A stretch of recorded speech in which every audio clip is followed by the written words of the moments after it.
Everyone, स्वागत करती हूँ आप सभी का आज के इस वेरी इंपॉर्टेंट वीडियो में। आज की वीडियो में मैं आप लोगों के साथ में डिस्कस करने वाली हूँ रीट एग्जामिनेशन को लेकर 30 डेज स्ट्रेटजी के बारे में, क्योंकि ज्यादा समय है नहीं। रीट का एग्जाम आप लोगों के 27 फरवरी को है और आप लोग अगर ये वीडियो देख रहे हैं तो ऑब्वियसली आप लोग जो है वो रीट की तैयारी कर रहे होंगे। और रीट की तैयारी अगर आप लोग अभी से स्टार्ट कर रहे हैं 30 डेज के अंदर अंदर, या फिर अगर आप लोग जो है वो आज भी अगर आप लोग ये वीडियो देख रहे हैं तो ऑब्वियसली आप लोग या फिर तो अभी अपनी तैयारी को स्टार्ट करने वाले हैं या फिर कुछ ही दिन हुए हैं आप लोगों को अपनी तैयारी को स्टार्ट करे हुए। इसीलिए आप लोग जो है वो 30 डेज स्ट्रेटेजी वाली जो है वो वीडियो देख रहे हैं। तो आज की वीडियो में मैं आप लोगों के साथ में कुछ कुछ ऐसे पॉइंट्स डिस्कस करूंगी, कुछ ऐसे बेस्ट यूट्यूब चैनल्स, कुछ ऐसी बेस्ट बुक्स और क्या ऐसी स्ट्रेटेजी थी जो मैंने मेरे समय जब मैंने मेरा रीट का पेपर दिया था उस समय में मैंने फॉलो करी थी, और आप लोगों को कौन कौन सी बातों को ध्यान रखने की जरूरत है, उन सारी की सारी बातों पर आज की वीडियो में हम लोग डिस्कस करने वाले हैं। सो चैनल पर पहली बार आए तो प्लीज वीडियो को लाइक करके चैनल को सब्सक्राइब कर लीजिए। और साइंस की क्लासेस को हम लोग कंटिन्यू कर रहे हैं। अगर आप लोग लेवल 2 से है और साइंस बैकग्राउंड से है तो आप लोग एक बार जरूर साइंस की जो क्लासेस हमारी चल रही है उसको एक बार जरूर आप लोग देखिएगा। तो फिर स्टार्ट करते हैं बिना किसी देरी के वीडियो को। देखिए, हमारे पास में ज्यादा समय नहीं है, हमारे पास में 30 डे है और ये जो एग्जामिनेशन होता है वो 150 मार्क्स का होता है, जिसमें हम लोगों को पासिंग मार्क्स लाने होते हैं 90 मार्क्स। अगर हम लोग 90 मार्क्स लेकर आते हैं तो हम लोग पास काउंट होते हैं, अदरवाइज हम लोगों को थर्ड ग्रेड जो रिक्रूटमेंट एग्जाम होता है उसके लिए एलिजिबल नहीं किया जाता है। तो 150 में से 90 मार्क्स कंपलसरी होते हैं, लेकिन 90 मार्क्स एकदम परफेक्ट 90 का टारगेट रखना भी कोई अच्छी बात नहीं होती है, क्योंकि 90 से मान लो अगर 89 हो गए तो हम लोगों का टारगेट हमेशा यही रहता है कि हम 110 से लेकर 115 तक मार्क्स जो है वो लेकर आए। तो अगर मेरी बताई हुई इन सारी बातों को अगर आप लोग प्रॉपर्ली फॉलो करते हैं, मेरी बताई हुई बुक्स को, टिप्स को और यूट्यूब चैनल को अगर आप लोग फॉलो करते हैं तो 110 से 115 नंबर आप लोग इस 30 डेज के अंदर आराम से ला सकते हैं। कैसा ला सकता है, देखिए नेगेटिव मार्किंग इसके अंदर जो है वो एक थोड़ी अलग तरीके से है, उसके बारे में बाद में बात करेंगे। पहले हम लोग बात करेंगे सिंपल के ये जो एग्जाम होता है वो 2 लेवल्स में होता है। नेगेटिव मार्किंग वैसे तो इसमें नहीं के बराबर होती है, मैं आप लोगों को बता देती हूँ, नहीं होती है। हम लोगों को सारे ऑप्शंस फिल करने हैं इस परीक्षा में और सारे यानी कि सारे के सारे क्वेश्चंस हम लोगों को सॉल्व करने हैं। अगर हम लोगों को कोई ऑप्शन, कोई क्वेश्चन जिसका आंसर नहीं आ रहा है, तब हम लोगों को उस समय में जो है वो 5वां ऑप्शन फिल करना है। अगर हम लोगों को पता है कि एबीसीडी में से कोई एक 4 ऑप्शन है वो तो फिल करना है। अगर हम लोगों को नहीं आ रहा है तो हम लोगों को 5वां ऑप्शन फिल करना है।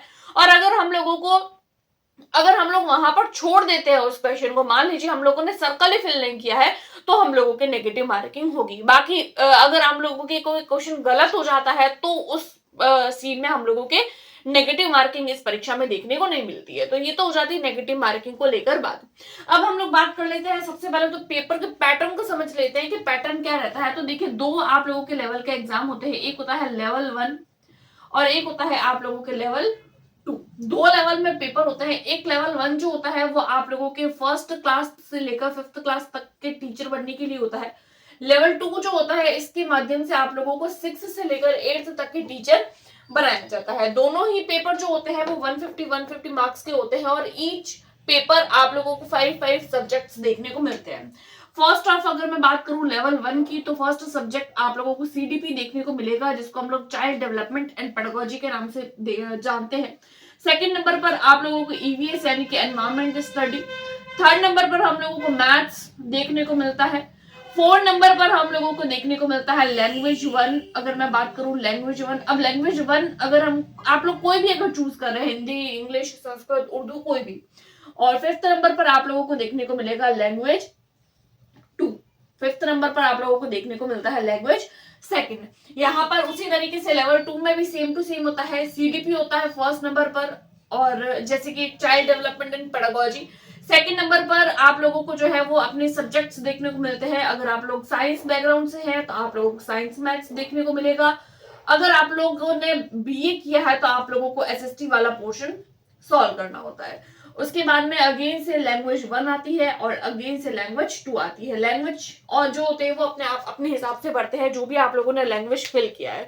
अब एक एक सब्जेक्ट के बारे में डिस्कस करेंगे कि कौन सा सब्जेक्ट कैसे पढ़े और 30 दिन के अंदर हम लोग किस तरीके से बेहतरीन मार्क्स को ला सकते हैं।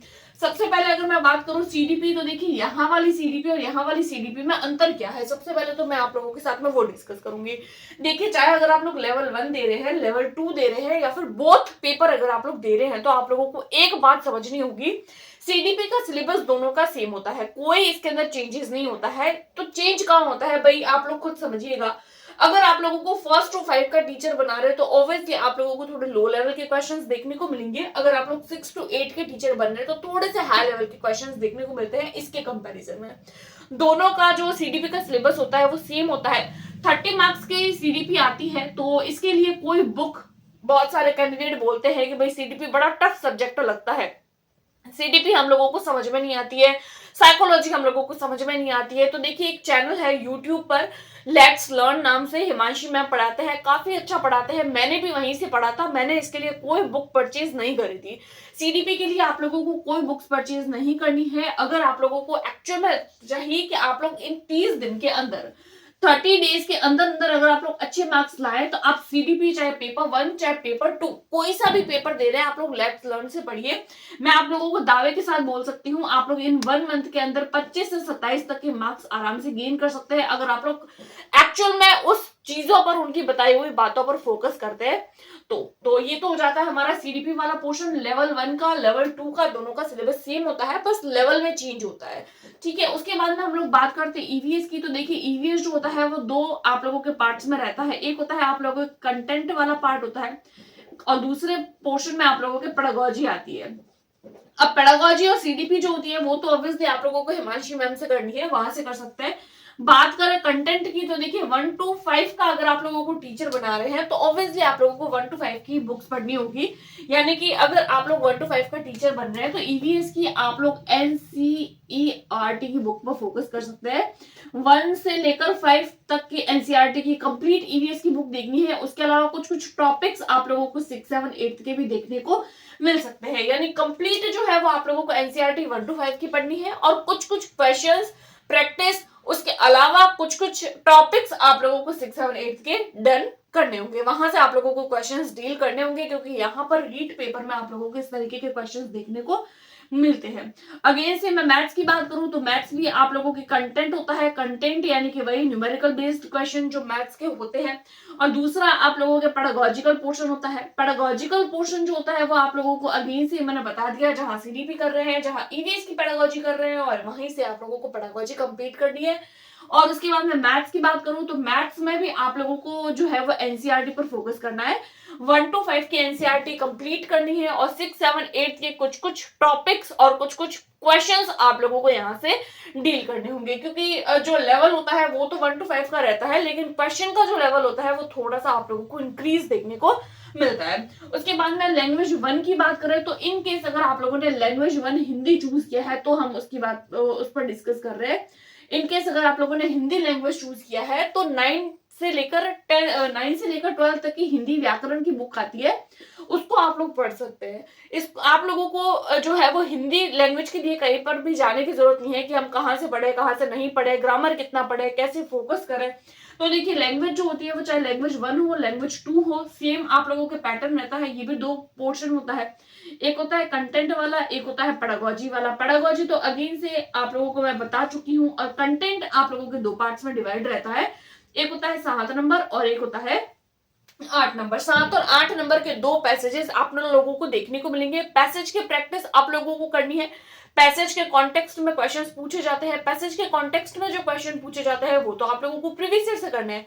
जो प्रीवियस ईयर के ऑथेंटिक सी टेट के, यूपी टेट के, सुपर टेट के, बिहार टेट के, बी टेट के और जी टेट के, किसी भी टेट के एग्जामिनेशन के अगर आप लोगों को पीवाईक्यू देखने को मिले पैसेज में से, तो उसको सॉल्व करिए। और 9 से लेकर 12 तक की जो हिंदी व्याकरण की एक पतली सी बुक आती है, उसमें कंप्लीट ग्रामर अगर आप लोग पढ़ते हैं, तो लेवल 1 को और लेवल 2 का आप लोग आराम से हिंदी तो कवर अप कर सकते हैं लैंग्वेज 1 के लिए।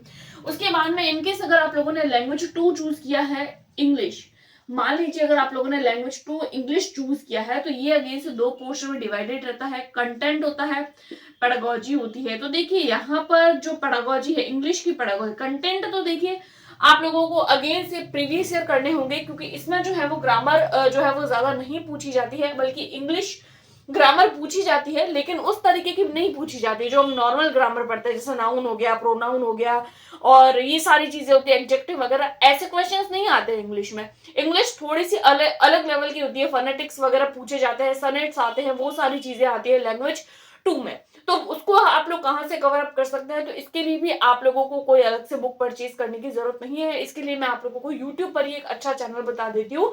शिल्पी द्विवेदी नाम से एक चैनल है, मैम है, काफी अच्छा पढ़ाते हैं, मैंने भी वहीं से पढ़ा था। आप लोग भी वहां से अपने जो क्वेश्चन है, अपने जो लैंग्वेज सेकंड है, वहां से आप लोग डील कर सकते हैं। तो लैंग्वेज सेकंड अगर आप लोगों ने इंग्लिश लिया है, चाहे लैंग्वेज 1 अगर आप लोगों ने इंग्लिश लिया है, ओवरऑल रीड के लिए अगर आप लोग इंग्लिश कर रहे हैं, तो आप लोग शिल्पी द्विवेदी नाम से चैनल है यूट्यूब पर, जस्ट जाकर सर्च करिएगा, आप लोगों के पास में वीडियोस आ जाएगी कंप्लीट। उन्होंने जो है वो कंप्लीट करवाई है, मैंने भी वहीं से पढ़ा था, आप लोग भी वहां से कर सकते हैं। तो ये तो हो जाता है आप लोगों के लेवल 1 की बात। उसके बाद में हम लोग बात करते हैं लेवल 2 की, कि भाई लेवल 2 वाले कैंडिडेट क्या करें। तो देखिए सीडीपी अगेन से मैंने आप लोगों को बता दिया, 30 मार्क्स की आती है। आप लोगों को जो सीडीपी है वो आप लोगों को लेसन से करनी है। क्वेश्चन प्रैक्टिस और थियोरी दोनों आप लोग वहां से कर सकते हैं। साइंस और मैथ्स की बात करूं अगर मैं, देखिए अगर आप लोगों ने बीएससी किया है तो आप लोगों को साइंस मैथ्स वाला पोर्शन सॉल्व करना है। अगर आप लोगों ने बीकॉम या फिर बीए किया है तो आप लोगों को एसएसटी वाला पोर्शन सॉल्व करना है। अगर आप लोग साइंस और मैथ्स से है, यानी कि मैं इसको इरेज कर देती हूँ, उसके बाद मैं आप लोगों को बताती हूँ वापस से। देखिए अगर आप लोग साइंस और मैथ्स से है तो टोटल आप लोगों को साइंस 30 मार्क्स की देखने को मिलेगी, मैथ्स भी आप लोगों को 30 मार्क्स की देखने को मिलेगी, एसएसटी जो होती है वो आप लोगों को 60 मार्क्स की देखने को मिलेगी। अब हम तीनों के बारे में डिस्कस करेंगे कि कहां से हम लोग जो है वो इसको डील कर सकते हैं। तो देखिए साइंस जो होती है, अगर मैं स्पेशली साइंस की बात करूं तो साइंस में आप लोगों को अगेन से 2 पोर्शन देखने को मिलते हैं। एक होता है कंटेंट वाला, एक होता है पेडागोजी वाला। पेडागोजी जो अगर आप लोग हिंदी इंग्लिश इसकी पेडागोजी अगर आप लोग लेट्स लर्न से कर लेते हैं, सीडीपी कर लेते हो, तो आप लोगों को साइंस की पेडागोजी करने में कोई ज्यादा दिक्कत नहीं रहेगी। इवन उन्होंने भी करवाई है साइंस की, और इनकी भी प्रैक्टिस जो है उन्होंने करवाई है, तो आप वहां से देखकर एक बार कंप्लीट अपने पेडागोजी वाला और सीडीपी वाला पोर्शन आप लोग वहां से कंप्लीट कर सकते हैं। उसके बाद में कंटेंट वाला पोर्शन, तो देखिए 6 to 8 के टीचर अगर आप लोगों को बनाया जाता है तो साइंस के लिए आप लोगों को 6 to 8 की एनसीईआरटी की साइंस की बुक, उसके अलावा कुछ जो है वो आप लोगों के 9th और 10th के टॉपिक भी आप लोगों को डील करने होंगे, तो ही आप लोग जो है वो साइंस में अच्छे मार्क्स ला सकते हैं। एक बात को ध्यान रखिएगा, अगर आप लोगों को रीड क्वालिफाई करना है तो आप लोगों को एनसीईआरटी की बुक को बहुत अच्छे से याद करना होगा, बहुत अच्छे से समझना होगा, तभी आप लोग रीड में जो है वो 110 से 115 मार्क्स जो है वो ला सकते हैं इन 1 महीने के अंदर। उसके बाद में हम लोग मैथ्स की बात करें तो मैथ्स में अगेन से वही पोर्शन रहता है, आप लोगों के एनसीईआरटी आप लोगों को फोकस करनी है। जो न्यूमेरिकल बेस्ड क्वेश्चन होते हैं वो 6 to 8 से आप लोगों को कंप्लीट करने हैं, और 9th 10th के आप लोगों को कुछ क्वेश्चंस कुछ ऐसे चैप्टर्स जो आप लोगों को डील करने होंगे। उसके बाद में लैंग्वेज 1 की अगर मैं बात करूं लेवल 2 के लिए, तो लैंग्वेज 1 के लिए अगेन से मैं आप लोगों को बता देती हूँ 9 to 12 की व्याकरण की बुक, और लेवल 2 के लिए मैंने जो यूट्यूब चैनल बताया शिल्पी द्विवेदी, उनका आप लोग चैनल देख सकते हैं। तो ये तो हो जाती है कुछ बेसिक बातें जो मैंने आप लोगों को कंप्लीट बता दी। अब मैं आप लोगों को कोई 3 ऐसी बातें बताऊंगी कि आप लोगों को जो 30 डेज के अंदर फॉलो करनी है, वो मैं आप लोगों को बता देती हूँ। आई होप आप लोगों को इतनी जो डिस्कशन है वो समझ में आया होगा। कोई और डाउट हो तो आप लोग मुझसे क्वेश्चन पूछ सकते हैं। अगर आप लोग जो है वो अगर आप लोगों के माइंड में कोई भी क्वेश्चन आ रहा है तो आप मुझे कमेंट बॉक्स में पूछ सकते हैं। अगर जरूरत लगती है तो मैं उसका आंसर करने की जरूर कोशिश करूंगी। अब मैं आप लोगों के साथ में कुछ टिप्स फॉलो करती हूँ कि आप लोगों को कौन सी जो है वो बातें ध्यान रखनी चाहिए। एज पर सबसे पहली बात आप लोगों को ध्यान रखनी है कि आप लोगों को एज पर सिलेबस पढ़ना है। जो भी पढ़ रहे हैं एज पर सिलेबस। देखिए कई बार ऐसा होता है कि हम लोग बोल देते हैं कि हम लोगों को एनसीईआरटी पर फोकस करना है, तो कैंडिडेट क्या करता है 6 to 8 के एनसीईआरटी उठाई, सारे के सारे चैप्टर पढ़ रहे हैं। नहीं, सारे के सारे चैप्टर नहीं पढ़ने हैं। आप लोग देखिए पहले के सिलेबस में कौन कौन से चैप्टर है, कौन कौन से चैप्टर नहीं है, क्योंकि जो 1 महीना होता है उस टाइम पे आप लोगों को पढ़ना प्लस रिवाइज करना प्लस पीवाईक्यू करना, ये सारी चीजें करना बहुत कॉम्प्लिकेटेड होता है। ऐसे में अगर आप लोग सोच रहे हैं कि आप हर एक चैप्टर को डिटेल में देखेंगे तो ऐसा पॉसिबल नहीं है। आप लोग एज पर सिलेबस पढ़िए, जो भी पढ़ना है सिलेबस को डाउनलोड करिए, अपनी स्टडी टेबल पर चिपका दीजिए, देन आप लोग जो है वो अपने सिलेबस वाइज पढ़ सकते हैं। दूसरी बात आती है आप लोग एनसीईआरटी को करना ना भूलें। एनसीईआरटी को आप लोग करना न भूले। अगर आप लोग 1 to 5 के लिए कर रहे हैं तो 1 to 8 की एनसीईआरटी को जरूर पढ़े। अगर आप लोग 6 to 8 के लिए प्रिपेयर कर रहे हैं तो आप लोगों को 6 से 10 तक की एनसीईआरटी को फोकस करना होगा, इस बात को ना भूलें। 1 to 5 के लिए कर रहे हैं तो 1 to 8 की पढ़नी होगी, 6 to 8 के लिए कर रहे हैं तो 6 to 10 की एनसीईआरटी पढ़नी होगी। सीटेट परीक्षा में 1 to 5 के लिए 1 to 5 का ही पढ़ते हैं और 6 to 8 के लिए 6 to 8 का ही पढ़ते हैं, लेकिन रीट एग्जामिनेशन का जो पेपर होता है वो थोड़ा सा हाई लेवल का होता है, रीट के सीटेट के कंपैरिजन में थोड़ा सा अलग आता है, तो उस बात का ध्यान रखें। तीसरी मोस्ट इंपॉर्टेंट बात, पीवाईक्यू करना ना भूले। पीवाईक्यू बोले या फिर अगर आप लोगों के टेस्ट देना ना भूले। डेली टारगेट बनाइए, कोई भी एक टॉपिक हर एक सब्जेक्ट का आप लोग जो है वो अपने दिमाग में ऐसे फिक्स रखिए कि भाई मैंने ये टॉपिक पढ़ लिया है और इस टॉपिक का मुझे अभी टेस्ट देने की नीड है, तो टेस्ट देना ना भूले। तो ये 3 टिप्स आप लोगों को ध्यान रखनी है, जो भी पढ़े एज पर सिलेबस पढ़े, एनसीईआरटी पर फोकस करें और पीवाईक्यू और टेस्ट जरूर दे। अब टेस्ट दे कहां से, मोस्ट इंपॉर्टेंट बात ये आती है कि टेस्ट कहां से दे। तो देखिए एक बात सबसे ज्यादा इंपॉर्टेंट हो जाती है किसी भी परीक्षा के लिए, आप लोगों के जैसे जो है वो मान लीजिए आप लोग जो है वो पीवाईक्यू कर रहे हैं। अब पीवाईक्यू करते टाइम मान लीजिए आप लोगों ने अपने सिलेबस को कंप्लीट कर लिया है, तो आप प्रॉपर 2.5 घंटे 3 घंटे जो है वो बैठिए और जिस तरीके से एग्जामिनेशन हॉल में आप लोग बैठते हैं ठीक उसी तरीके से बैठकर और अपने पीवाईक्यू वाले जो पेपर होता है, प्रीवियस ईयर वाला जो पेपर होता है ना, उसी को आप लोग एज अ टेस्ट दीजिए। टेस्ट सीरीज को कोई ज्वाइन मत करिए। बहुत सारे जो होते हैं कैंडिडेट क्वेश्चन पूछते हैं कि टेस्ट सीरीज कहाँ से करें, तो देखिए इसके लिए आप लोगों को कोई स्पेसिफिक टेस्ट सीरीज ज्वाइन करने की जरूरत नहीं है।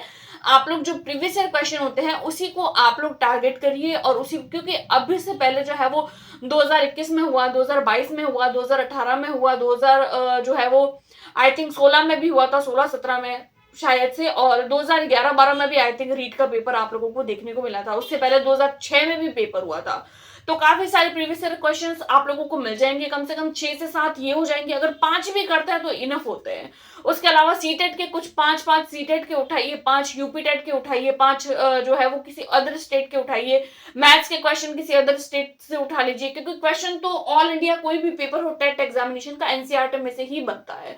तो आप लोगों को एक स्टैंडर्ड टेस्ट और जो बोर्ड द्वारा बनाया हुआ टेस्ट है वो आप लोगों को देखने को मिलेगा अगर आप लोग प्रीवियस ईयर वहां से करते हैं तो। अदरवाइज अगर आप लोग कोई टेस्ट सीरीज ज्वाइन करते हैं तो टेस्ट सीरीज वाले जो है वो अपने हिसाब से क्वेश्चंस को मॉडिफाई करते हैं, जो हमारे लिए शायद हम जो है वो हमारा कॉन्फिडेंस डाउन करने की कोशिश करते हैं। लेकिन प्रीवियस ईयर जो होते हैं वो स्टैंडर्ड और बोर्ड द्वारा बनाए हुए होते हैं, जो हमारे कॉन्फिडेंस को बिल्डअप करते हैं। जब हमारे क्वेश्चन सॉल्व होते हैं तो हम लोगों को कॉन्फिडेंस आता है। ठीक है, तो ये कुछ बातें थी जो मैंने भी मेरे एग्जाम समय में फॉलो करी थी, और 30 डेज के अंदर अगर आप लोग इन सारी बातों को फॉलो करते हैं तो ऑब्वियसली आप लोग 30 डेज के अंदर अंदर 110 और 115 तक मार्क्स आराम से ला सकते हैं। इसके अलावा कोई डाउट, कोई क्वेरी, कोई आप लोगों के माइंड में क्वेश्चन मार्क हो तो आप लोग मुझे कमेंट बॉक्स में पूछ सकते हैं, और नोट्स और पीडीएफ के लिए आप मेरे टेलीग्राम ग्रुप को ज्वाइन कर सकते हैं। Thanks for watching.